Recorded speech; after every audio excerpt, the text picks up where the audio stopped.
Hello, I'm David Painter. We're up here in the main tower overlooking the very rainy conditions and, most importantly, floods out on the tap piece there in front of us.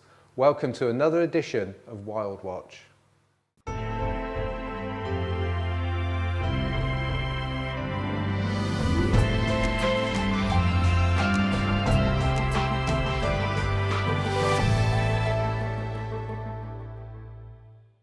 At this time of year, we've really got to talk about those returning waterfowl, and boy have we had some weather for ducks out here as well. It's a brilliant time of year. Everything is now into full plumage, big numbers are increasing, all of the highs you're going to get great views, things like teal, mallards, tufted ducks, pintails, shovelers, all close up, interacting with that flooding, feeding there, preening in that wet weather as well. 70 white-fronted geese now, those Greenland white fronts are still amongst them. 80 Buick swans as well, so their numbers are increasing nicely. Waders have been absolutely fantastic. 1,900 golden plovers, hundreds of dunlin. Amongst them, look out for a little cint as well. That's been around all month. So really an exciting period of change. So the Buick swans are increasing steadily at the moment, but we do need some more east winds to get more birds here. But there is one very special one to look out for, a bird called Maisie that's marked with a satellite transmitter. She's easily visible on the rushy pen most days, but she's one of those birds that are marking the migration routes for us, and we'll be seeing a lot more about that further into the season. Another good way to get close to the swans, of course, is to go to one of the wild bird feeds. In the Peng Observatory, looking out across the Rushy, 4 o'clock every afternoon. At weekends now at 6:30 as well. It's going to be open to the public under the floodlit feeds. And we do the wonderful swan suppers. If you're interested in booking onto those, then please contact us. My name's Phoebe Young and I'm the avicultural warden here at Slimbridge, in charge of rearing the birds in the duckery. Today we're down here in the South American pen to have a look at the Crested Screamers.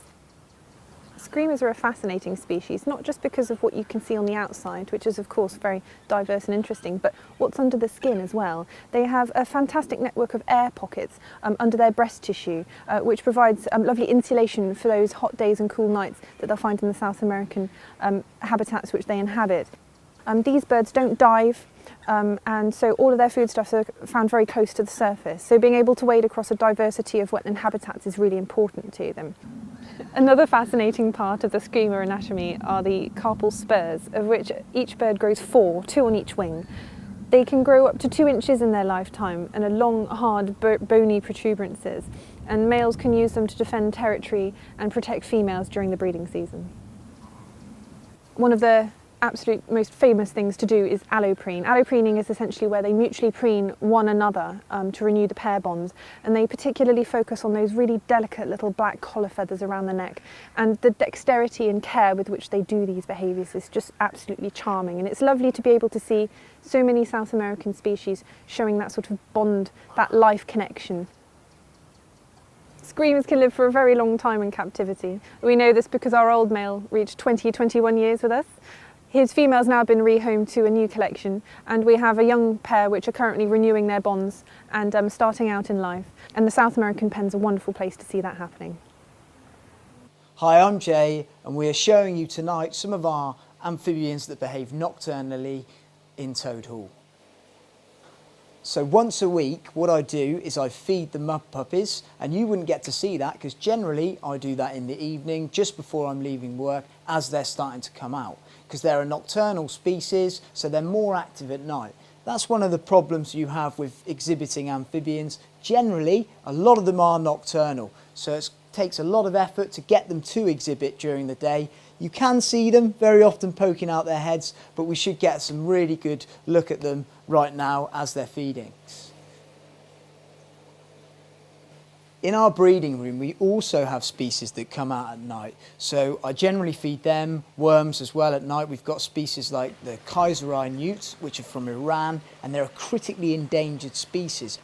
Another really interesting species that we keep in the breeding room is the Anatolian newts, and that's got beautiful yellow spots and it's black, and they spend a lot of time in the water. They come from Turkey and they're a vulnerable species as well. It's been great to take you behind the scenes and show you this nocturnal behaviour, because very often you guys don't get to see this. So in the future, what we're going to do is I'm going to show you some of our tree frogs, maybe our red-eyed tree frogs, coming out at night, and the males do this really good call to the females to encourage them to breed and lay their eggs. I do hope you're enjoying our new format for WildWatch. If there's anything you want to know about, to see, please contact us by whatever media you can. Otherwise, we'll see you next month, and I'll leave you by wishing you a very happy Christmas.